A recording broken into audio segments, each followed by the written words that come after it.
How to fix login error in Life360. So if you want to fix the login error in your Life360, then what you need to do is first make sure that you have an internet connection. After that, you need to open up your Play Store.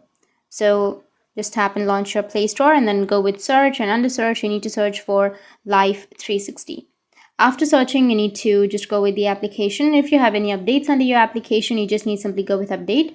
And after updating, your problem might be fixed. But even after updating, if that doesn't fix your problem, then tap and hold on to your application. Go with the app info. Under your app info, you need to go with storage and cache and go with clear cache and also clear storage. After clearing your storage, your problem might be fixed. Now you just need to simply go with restart your device, and after restarting, you can try to log into your account, and that's it. That's how you can fix login error in your Life360. And if you have any questions, feel free to comment below. Thanks for watching.